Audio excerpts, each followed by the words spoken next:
రంగంటుందే నువ్వు ఎంత దోచుకున్నావు, ఇసుక దోచుకున్నావు, మట్టి దోచుకున్నావు, గ్రామం దోచుకున్నావు, అన్ని దోచుకున్నావు. ఆఖరి బ్రాందీ షాపుల మీద డబ్బులు కూడా అప్పు తెచ్చావు. మీ రాష్ట్రంలో, భారతదేశంలో ఏ రాష్ట్రంలోనైనా మధ్య దుకాణం మీద అప్పు తెచ్చినట్టు ముఖ్యమంత్రి చూసారండి మీరు? మొట్టమొదటి ముఖ్యమంత్రి దోచుకొని ఎంత అప్పు తెచ్చారు సార్?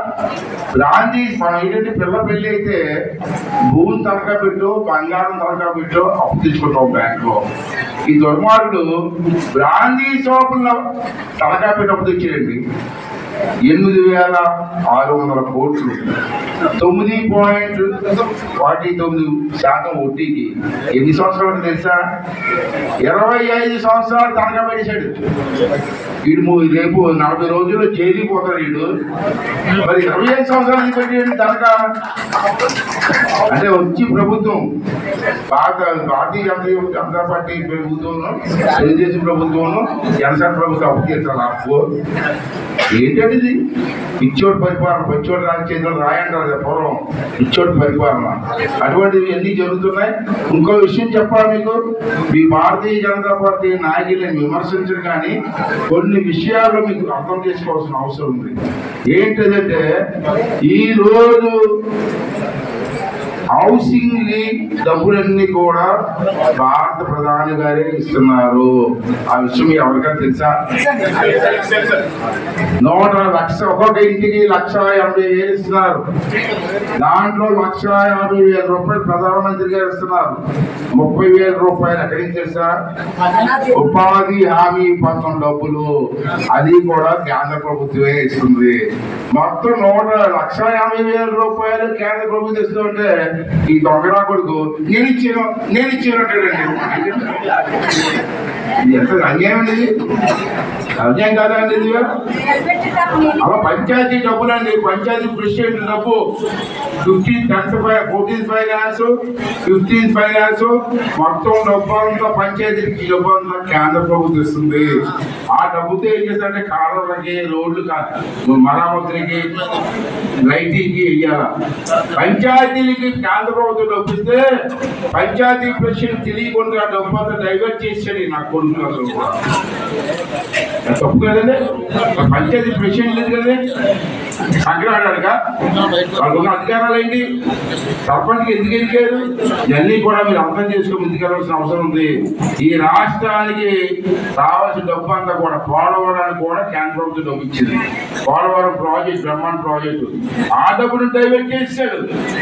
ఇలా చాలా గోడలు జరిగాయి, నష్టాలు జరిగాయి, దోపిడీ జరిగింది. అంచేత ఎంత అనుకోలేదంటే మొట్టమొదటిసారిగా నేనే మన టీడీపీ మీటింగ్ విజయవాడ అయినప్పుడు చంద్రబాబు గారి సమస్యలు ఒకటే మాట్లాడమన్నాను.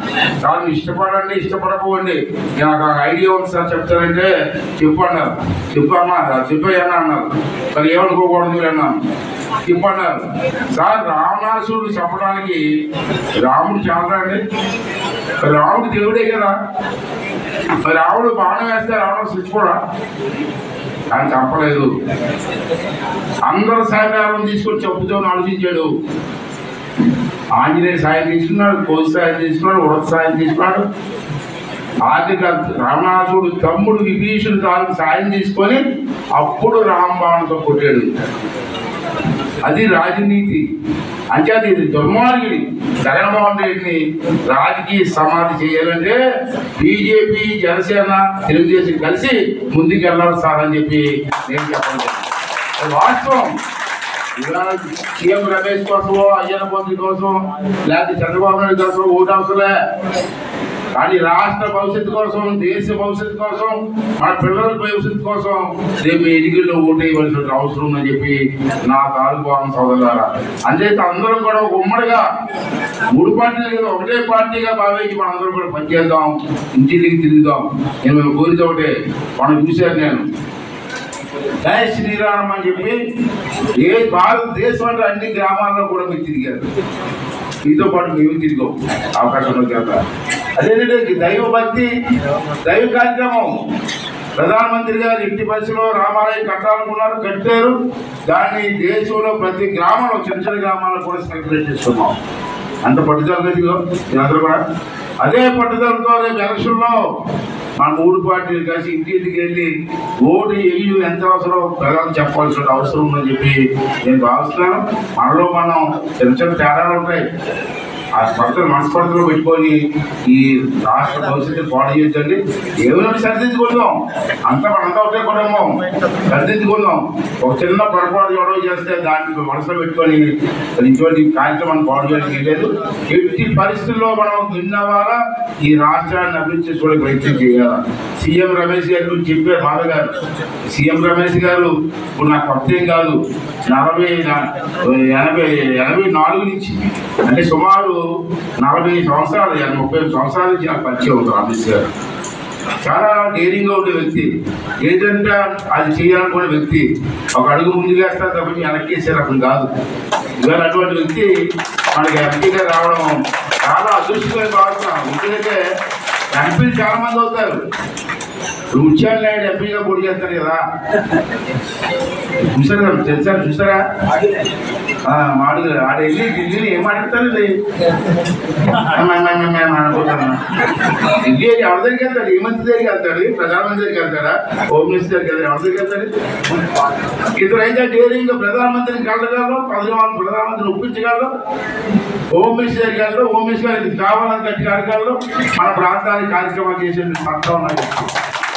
అటువంటి వ్యక్తి కావాలి కానీ శాతకాలంలో ఎందుకు మనకి ముత్యాలనాయుడు అయితే కోపం కాదు, పార్టీ వేరేగా వేరే వచ్చేది లేదు. కానీ పంచాయతీ బోర్డు ప్రెసిడెంట్ ఉన్నాడు, డబ్బులు ఇస్తారు మనం చెప్పిందా చెప్పాను. ఆ పంచాయతీ బోర్డు ప్రెసిడెంట్ మంత్రి ఎవరండి? ముత్యాలనాయుడు కదా. పంచాయతీరాజ్ మినిస్టర్ నేను చేశాను, పంచాయతీరాజ్ మినిస్టర్ ఇతరులు చేస్తాడు. ఇప్పుడు అదే పంచాయతీలో డబ్బు ముఖ్యమంత్రి పట్టుకోతుంటే పంచాయతీరాజ్ మినిస్టర్గా ముఖ్యమంత్రి దగ్గరికి వెళ్ళి ఇది తప్పు సార్, ఇలా చేయకూడదు సార్, ఆ ప్రెసిడెంట్ అంతా ఏమైపోతుంది సార్ అని నోరికి ఇప్పుడని మాట్లాడేవాళ్ళు. అటువంటి శాతకాలు ఎంపీ చేస్తావా? ఢిల్లీ వెళ్ళి ఎంపీస్తారండి, అంచేత ఢిల్లీ వెళ్ళి ఆంధ్ర రాష్ట్రం కోసం, అనకాపల్లి పార్లమెంట్ ఏరియా కోసం మాట్లాడే సత్తా ఉన్నటువంటి వ్యక్తి సీఎం రమేష్. అంతేగా అక్కడికి బీజేపీ క్యాండిడేట్ గా కమలం గుర్తుపై ఓటేసి, అలాగే తెలుగుదేశం పార్టీ ఉమ్మడి అభ్యర్థిగా ఉన్నాం కాబట్టి నాకు సైకిల్ గుర్తుపై ఓటేసి ఇద్దరిని గెలిపించినట్లయితే మా ఇద్దరం కలిసి మీకు మన ప్రాంతానికి చక్కటి సేవ చేసే అవకాశం కల్పించమని చెప్పి ప్రతి ఒక్కరిని కూడా మనస్ఫూర్తిగా కోరుకుంటూ మీద సెలవు తీసుకుంటున్నాను. థ్యాంక్ యూ అండి, థ్యాంక్ యూ వెరీ మచ్.